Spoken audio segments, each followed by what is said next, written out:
Hadiri reuni singkat, pengamat sebut isu ijazah palsu Jokowi terpatahkan. Kok bisa? Jakartagatra.com.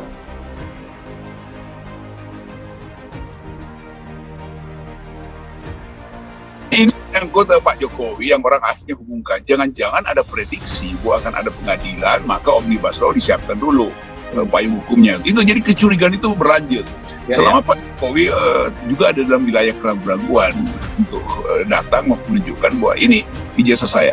Kan Pak Jokowi warga negara yang dipanggil oleh pengadilan, bukan sebagai presiden kan. Pada waktu itu tuh, sekarang dia presiden tentu. Ada semacam imunitas.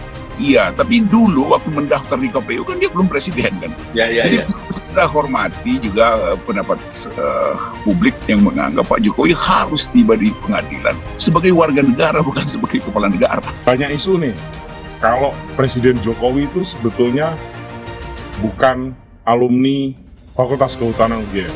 Sebagai akademisi dari sana, bisa memastikan nggak sebetulnya beliau ini lulusan Fakultas Kehutanan UGM? Lulusan Fakultas Kehutanan UGM, dan alhamdulillah saya tahu pembimbing akademik beliau itu adalah Profesor Ahmad Sumitro. Profesor Ahmad Sumitro itu saat ini kebetulan ruangannya saya pakai.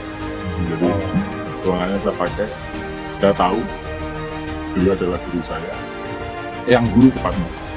Kemudian untuk pembimbing skripsinya, jadi Pak Jokowi itu dibimbing oleh Insinyur Kasmijo. Kasmijo itu teknologi asli. Pihak yang meragukan mengatakan dengan keyakinan memiliki 2 saksi yang akan memberikan kesaksian tentang kepalsuan itu, saya katakan, ayo berhadapan dengan kami, saksinya ini 80 orang. Ya kan? Plus dosen dan institusinya gitu loh. Jadi silakan saja kepada netizen atau masyarakat logikanya, percaya kepada yang punya saksi 2 orang atau yang lebih 80 orang ini, saksi yang membawa kita ini sama-sama masuk tahun 80, mulai lulus di 85 dan seterusnya.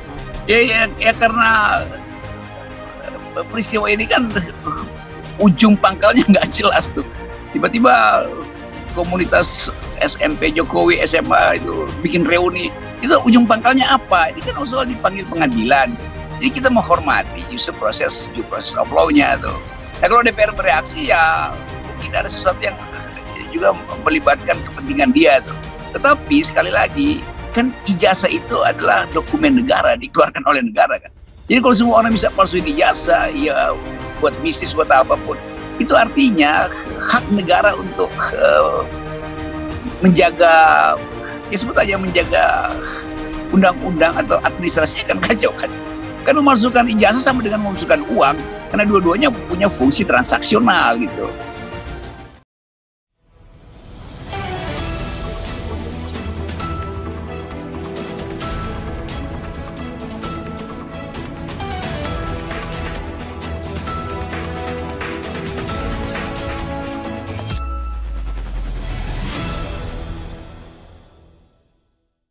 Hadiri reuni singkat, pengamat sebut isu ijazah palsu Jokowi terpatahkan. Kok bisa?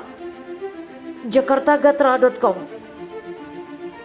Direktur Rumah Politik Indonesia Fernando Emas mengatakan acara reuni Presiden Joko Widodo dengan teman seangkatan ketika kuliah di Fakultas Kehutanan Universitas Gadjah Mada di Yogyakarta beberapa waktu lalu dianggap cara yang tepat dalam menepis isu ijazah palsu yang belakangan ini kembali digulirkan oleh Bambang Tri. Menurutnya ijazah palsu ini sudah tidak relevan untuk menjatuhkan Presiden Jokowi karena isu kepemilikan ijazah palsu ini sudah terbantahkan sejak lama. Namun oknum penyebar informasi ini menjadikan isu ijazah palsu untuk membuat gaduh. Presiden Jokowi dinilai lihai menjawab serangan. Cukup lewat reuni sekitar 30 menit itu isu ijazah palsu Jokowi terpatahkan. Sebenarnya isu lama kan yang selalu diangkat-angkat oleh lawan-lawan politiknya Pak Jokowi. Jadi sebenarnya ini kan kalau sasaran politik mereka kan sudah terlalu mubazir. Kalau memanfaatkan isu ijazah palsu, apalagi ini sudah berulang kali coba dibuktikan oleh Pak Jokowi. Misalnya lewat postingan-postingan beliau ketika masa-masa kuliah, kata Fernando saat dihubungi. Menurut Fernando, isu kepemilikan ijazah palsu ini sudah berulang kali dibantah oleh Presiden Jokowi lewat reuni singkat bersama rekan-rekan kuliahnya yang diposting di media sosial pribadinya. Namun pelaku penyebar informasi hoaks ini tetap melakukan hal yang sama dengan tujuan untuk menjatuhkan Presiden Joko Widodo. Terakhir diposting kembali diungkapkan beliau melalui postingan-postingannya. Jadi saya kira ini tujuan mereka cuma satu, ingin menjatuhkan Pak Jokowi. Saya melihatnya begitu, hanya satu itu. Mereka itu tidak ingin negara ini maju, negara ini pembangunannya berlanjut di bawah kepemimpinan Pak Jokowi, ujarnya. Dikatakan Fernando, pembangunan di era kepemimpinan Presiden Jokowi bisa dikatakan signifikan. Hingga keberhasilan tersebut ingin dihentikan dengan cara menyebarkan isu hoaks soal ijazah palsu. Namun masyarakat Indonesia sudah semakin cerdas dalam merespon isu-isu yang berkembang di tengah publik. Selama kepemimpinan Bapak Joko Widodo, masyarakat banyak merasakan pembangunan yang dilakukan oleh Pak Jokowi. Jadi lawan mereka itu bukan hanya Pak Jokowi sebenarnya ketika mereka mengangkat isu-isu tentang ijazah palsu itu, tetapi lawan mereka adalah seluruh masyarakat Indonesia yang menikmati pembangunan, menikmati kepemimpinan Pak Jokowi, ujarnya. Siapapun itu lawan politik Pak Jokowi harusnya berpikir ulang kalau ingin mengangkat isu-isu yang ingin menjatuhkan Pak Jokowi. Apapun itu isunya, apalagi ijazah palsu atau yang isu-isu lama misalnya keturunan dari PKI, ini kan selalu didaur ulang, sambungnya. Diungkap Fernando, selama isu ijazah palsu ini disebarkan ke publik hingga kini, belum ada satupun dari para penyebar informasi tersebut membuktikan bahwa ijazah Presiden Jokowi adalah palsu. Isu itu tetap diangkat, namun mereka tidak bisa membuktikan bahwa Pak Jokowi menggunakan ijazah palsu, tetapi sebaliknya Pak Jokowi bisa membuktikan beliau itu menempuh pendidikan sampai ke tingkat sarjana, jelasnya. Fernando mengakui isu kepemilikan ijazah palsu ini memiliki syarat politik menuju kontestasi Pilpres 2024. Pasalnya, Presiden Jokowi memiliki kans besar dalam menentukan siapa figur yang layak menggantikannya untuk melanjutkan program-program kerja yang belum terselesaikan. Tentunya mereka nggak mau bahwa Pak Jokowi itu bisa menentukan arah politik yang benar-benar bisa melanjutkan kepemimpinan beliau di 2024. Begini, saya melihat bukan untuk melindungi Pak Jokowi dari kepemimpinan di masa yang sekarang ini, tetapi untuk melanjutkan kepemimpinan beliau, jadi harus ada jaminan bahwa kepemimpinan pembangunan yang sudah dilakukan itu harus berlanjut, ungkapnya. Oleh sebab itu Fernando menyadari betul posisi Presiden Jokowi saat ini sangat menentukan figur presiden selanjutnya. Hingga para lawan politik ini terus melakukan cara untuk menjatuhkan presiden dengan cara menyebar isu kepemilikan ijazah palsu. Jadi mereka ini mencoba untuk membuat cara-cara untuk menekan Pak Jokowi, menjatuhkan Pak Jokowi, tetapi saya yakin tidak akan berhasil karena saya yakin kepemimpinan Pak Jokowi akan berhasil dan tetap berlanjut sampai menyelesaikan kepemimpinannya di 2024, jelasnya. Sebelumnya Presiden Joko Widodo atau Jokowi menghadiri reuni akbar keluarga alumni Universitas Gadjah Mada atau Gagama 2018. Acara tersebut digelar di Jakarta Convention Center Sabtu 22 September 2018.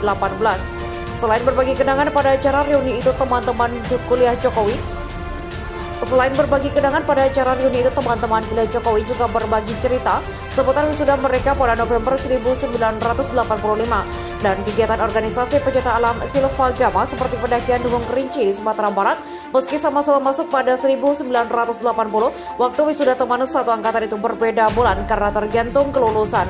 Ketua Silvagama daerah itu, Robertus Sugito, turut hadir dalam bertemu Jokowi di Yogyakarta. Sugito menyebut sejumlah teman satu angkatan memang sedang berada di Yogyakarta dan sepakat bertemu. Cuma ngobrol-ngobrol ringan saja, beliau kelihatan santai-santai saja menyikapi isu ijazah palsu, kata Sugito. Meski cenderung tidak banyak berkomentar soal tuduhan yang berulang-ulang ini, Sugito mengaku sejumlah kawan kuliah Jokowi juga jengkel. Teman kuliah yang lain Bambang mengulik kisah perjalanan mereka ke Gunung Kerinci. Mau metik edelweiss dilarang, ngapain Mas Bambang, nikmati saja. Kalau dibawa pulang Mas Bambang nanti jadi sampah. Ingat saya jadi nggak bawa edelweiss itu, padahal kedengar orang kalau naik gunung itu bawa edelweiss, kata Bambang.